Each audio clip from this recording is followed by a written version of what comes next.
is CBS News Miami. Good afternoon, and thank you for joining us. I'm Naja Sherman, and welcome to CBS News Miami's 4 p.m. Quickcast. Let's take a look at today's top stories, and we begin with breaking news. Police are asking for help to identify the child and adult that you see on your screen. Authorities say around 7:30 this morning, the man dropped off the child at North Miami Elementary. It is near the 600 block of Northeast 145th Street. Authorities say the child is not a registered student at the school. If you recognize the child or the man on the screen, you are urged to call police. And taking a live look outside, it has been a chilly and cloudy day across South Florida, and sounds like this weather sticks around for a bit. Ivan, this does not feel like South Florida today. No, this is 2 days now that we've been stuck in the 50s, overnight 50s, daytime 50s. I'll talk about what's going on here, but the shot we just showed here is Key West, which has finally broken out of the clouds, but this is one of the exceptions to the cloudy rule across South Florida. Nice breaks of sunshine, seeing some jet skiers out there, the riverboats getting going, and 64 is the current temperature. That's the warmest of the entire South Florida area here, with 50 still stuck. These are the low clouds in downtown Miami, which we have not been able to get rid of here because of the pattern that we're stuck in here. So 60s down into the Keys, but 50s. And notice the temperatures are still very cold at this hour, man. 40s in Central Florida in the middle of the day, even in January. That's unusual. And same deal across the Panhandle here. Notice a little bit of a spin there. So what's happening is we have this area of low pressure to our east, stubborn to move.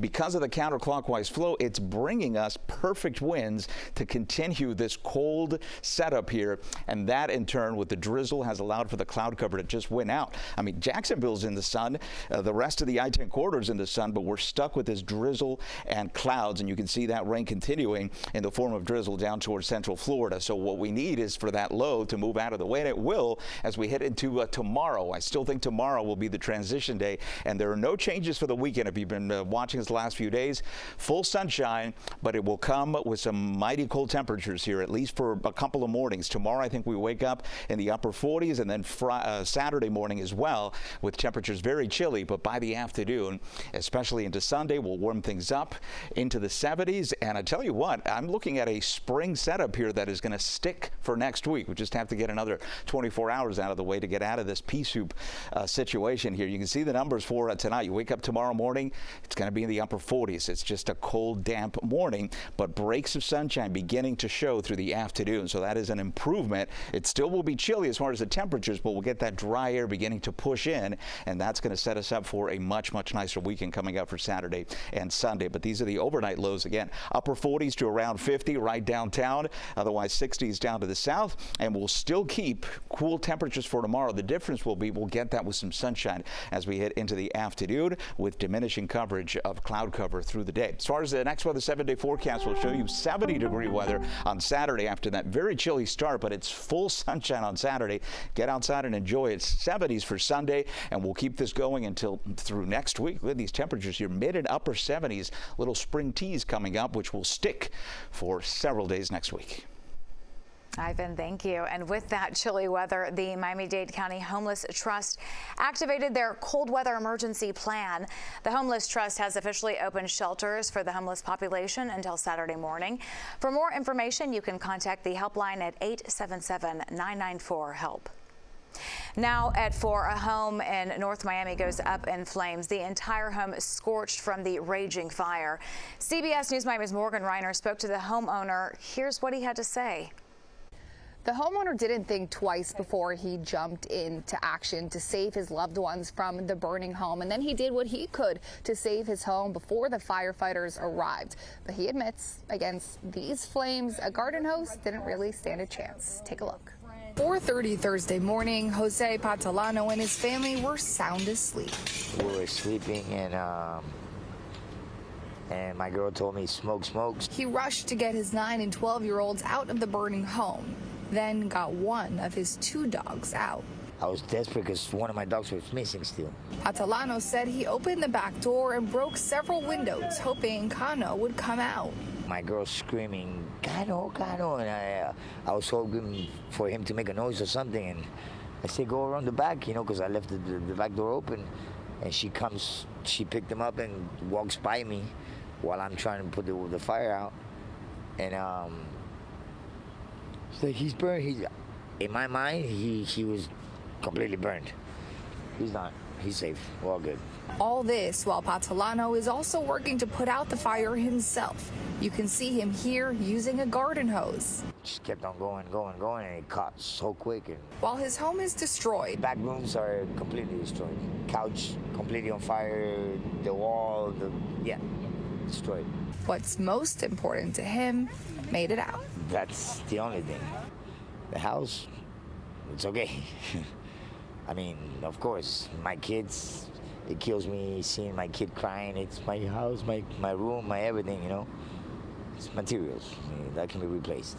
The Red Cross was out here this morning helping out the family. Neighbors took in the family in the early morning hours as well. As for the cause of the fire, we are still waiting for official word, but investigators told the homeowner that it could have been an electrical outlet that started the fire. In North Miami, Morgan Reiner, CBS News, Miami. Former Proud Boy leader Enrique Tarrio is back home in Miami today. It's after President Trump pardoned him for his role in the January 6th riot. Tarrio spoke to CBS News Miami outside of his home shortly after he landed at Miami International Airport, where he was welcomed by family and supporters. Tarrio says he is ecstatic to be home. I think all 1,500 should be released. Now, I'm not going to condone people that put their hands on cops, okay? But they were excessively charged and they were wrongfully convicted, and the process was flawed. It wasn't about what they did, it was about the process.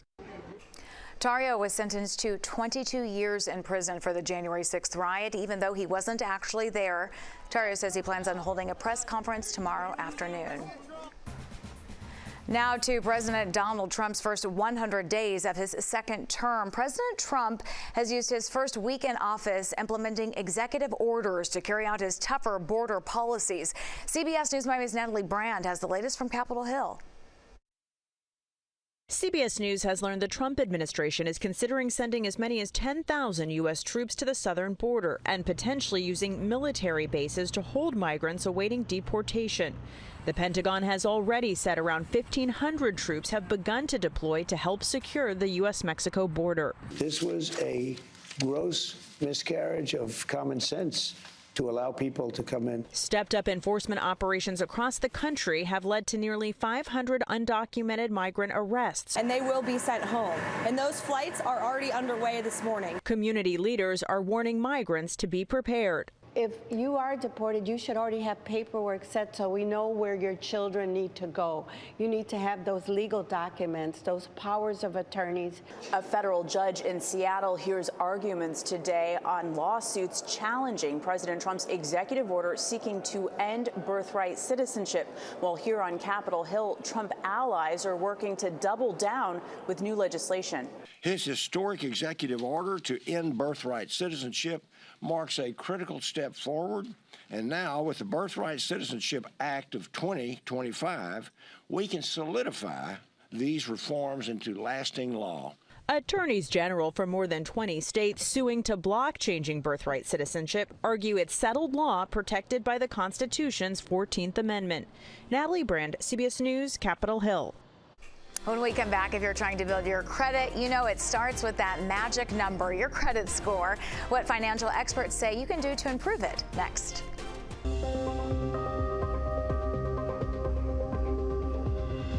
Welcome back to CBS News Miami's 4 p.m. Quickcast. Now to the wildfires burning in Southern California. There is another fire emergency in Los Angeles County due to high winds. Overnight, a brush fire broke out near the busy 405 freeway.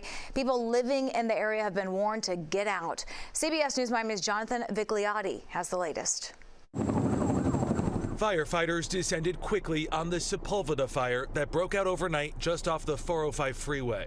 This is obviously near a much more populated area and next to one of the busiest freeways in the world. And another intense firefight earlier on Wednesday. Fire crews battled advancing flames from the Hughes fire burning in northern Los Angeles County, fueled by fierce Santa Ana winds. The weather is what's predominantly driving this fire, and it's spread right now.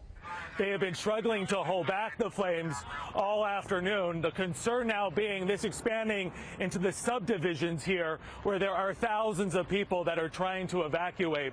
And while some residents armed themselves with garden hoses, others were wasting no time in leaving. It's pretty scary, and I'm not going to take the risk. I'm going. Idania Perez is one of more than 30,000 residents ordered to evacuate. My brother just lost his home over in Altadena fire, and now I'm like, oh my God, now it's my turn.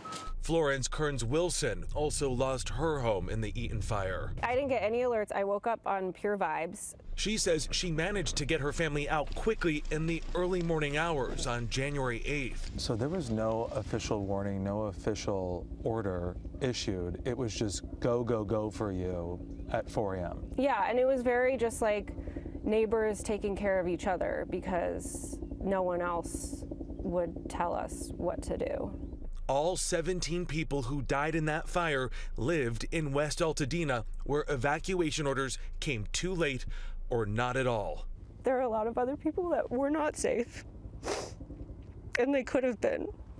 Meanwhile, the wind will come down later on this afternoon, but now a weather whiplash. In the forecast this weekend, rain, which brings with it the threat of mudslides. Jonathan Vigliotti, CBS News, Los Angeles. With the new year here, many Americans are looking to improve their credit rating or their credit score. Financial experts say to improve your credit score, pay down debt and make regular payments to your credit cards. You should also pay very close attention to your credit score.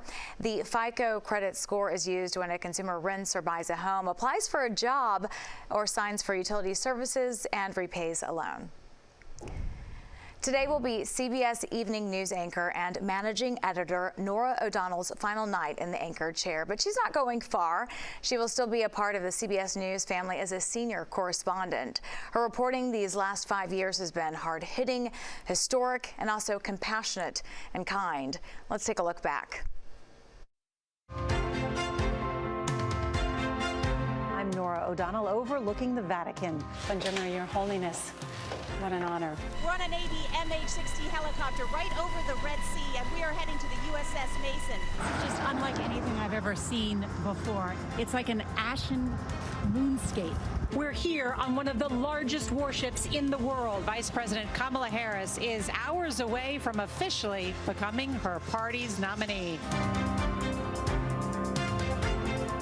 Tonight, the U.S. Army is responding to our exclusive CBS News investigation into sexual assault in the military and acknowledging they must do better. How many of you think there needs to be something massive that happens, like a Me Too movement for the military? If I'm a parent in your state, I'm like, what's Congress doing? Why are you taking so long? Tonight, a special edition of the CBS Evening News from the Republican National Convention here in Milwaukee. Something we noticed as air raid sirens went off here in Tel Aviv. Strangers helping strangers. People we don't know, but still they made sure everyone got to safety.